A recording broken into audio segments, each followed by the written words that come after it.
3 days ago, something entered your yard. You did not see it. You were inside, or looking the wrong direction, or simply not paying attention to the right thing at the right moment. But every bird in your yard saw it, and they told you. Not in a way you could ignore if you knew the language, not quietly or subtly. They broadcast it, loudly, specifically, with enough precision that every other creature within 200 feet adjusted its behavior within seconds. You just did not know what you were hearing. This is not a story about one missed moment. This is a story about a warning system that has been active in your yard every single day, sending signals you have been walking past for years. Signals about predators, about danger, about things moving through your space that you never detected on your own. The birds were never background noise. They were the most sophisticated early warning system you have ever lived beside. And today, for the first time, you are going to understand what they have been saying. Welcome to Bird Minds. Stay until the very end, because the final warning we cover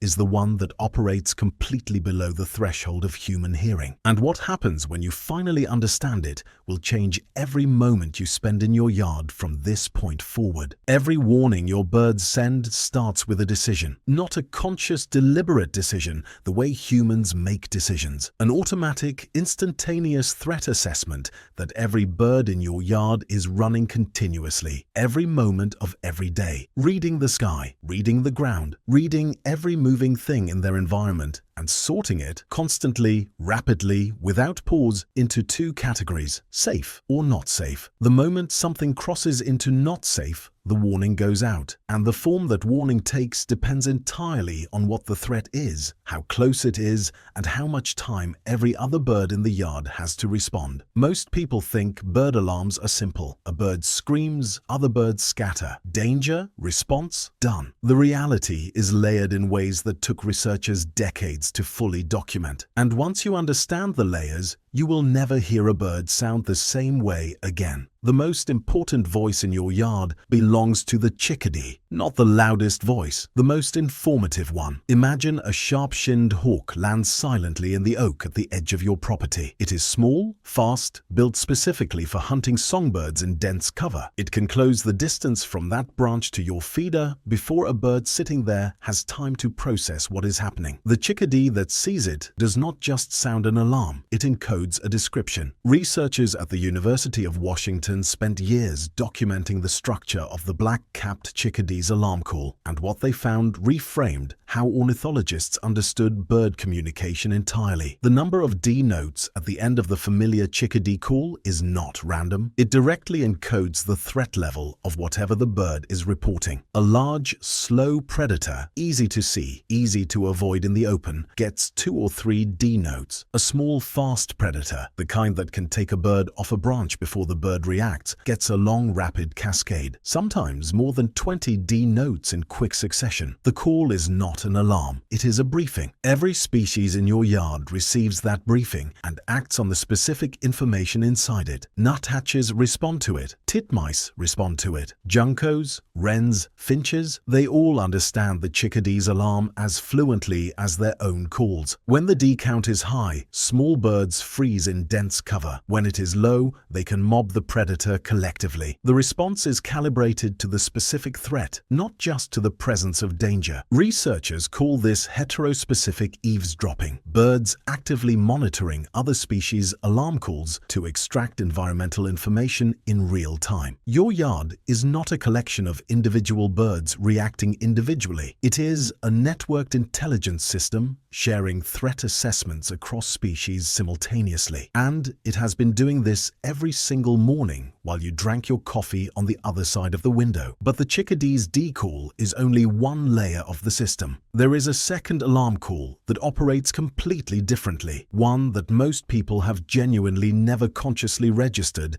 despite hearing it hundreds of times. The seat call, a thin, high-pitched whistle so brief and so directionally impossible to locate that a hawk flying overhead can hear that a sound was made but cannot identify where it came from. The bird giving the warning remains effectively invisible to the predator while alerting every creature around it. This call has been documented across more than 40 species of North American songbirds, all of them using the same frequency, all of them meaning the same thing. Hawk overhead. Do not move. Do not look up. The physics of why it works this way are precise. High-frequency sounds at the specific pitch of the seed call are exceptionally difficult to localize using the directional hearing mechanisms predators rely on. It is a whisper engineered by evolution to carry information horizontally through a community while remaining acoustically untraceable vertically to the threat it is warning about. You have watched birds freeze on your feeder for no visible reason, gripping the perch perfectly still, eyes fixed upward, not moving for 15-20 seconds, and then, slowly, cautiously, resuming what they were doing. That was the seed call, received and acted on by every bird in your yard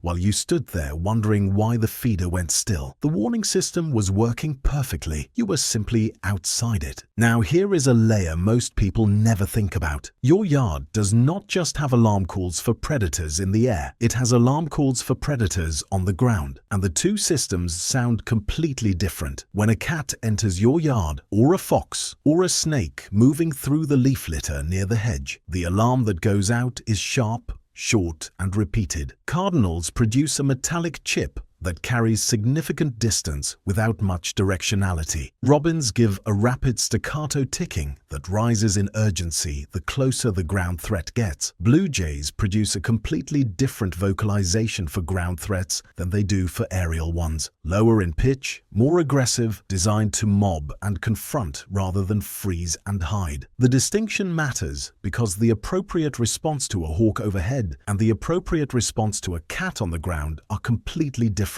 A hawk requires stillness and concealment. A cat on the ground can sometimes be driven off by collective mobbing behavior. Multiple birds diving, calling, and harassing the predator until it leaves. The alarm system is not just signaling danger, it is signaling what kind of danger and what the correct response looks like. Researchers studying multi-species bird communities found that birds accurately distinguished between aerial and terrestrial predator alarm calls across species lines, responding with a behaviorally appropriate action to each, not just to the general concept of alarm. Freeze for the hawk call, mob for the cat call. Every time across species with a reliability that confirmed this was not accidental overlap, but a genuinely shared communication system. The blue jay, specifically, functions as the loudest and most aggressive alarm broadcaster in most Eastern American yards. When a blue jay screams, that piercing, relentless call that most people find irritating, it has spotted something confirmed and specific, not a vague sense of unease.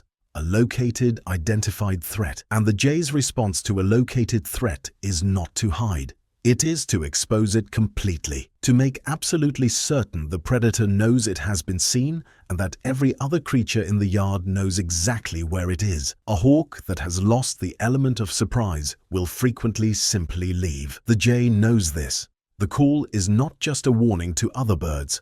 It is a direct confrontation with the predator. I see you. Everyone sees you. Your hunt is already over. Next time, a blue jay will not stop calling from your fence. Do not close the window. Look carefully at the tree line. Look along the hedge. Something is there. The jay is not being dramatic. It is doing its job with complete accuracy. And it is sending you the same information it is sending every other creature in the yard. You are just the only one treating it as noise. There is one more layer to this system, the quietest one, and, in some ways, the most important. When a predator enters a yard and one bird sees it before issuing any call at all, there is a warning that goes out even in that silence. One bird stops, mid-song, mid-call, mid-movement, completely still. And that sudden absence of sound, that abrupt gap in the acoustic texture of the yard, travels to every other bird faster than any call could. Other birds feel the silence before they process it. The wrongness of missing sound registers as a threat signal before the brain identifies why. Within seconds, without a single visible communication between them,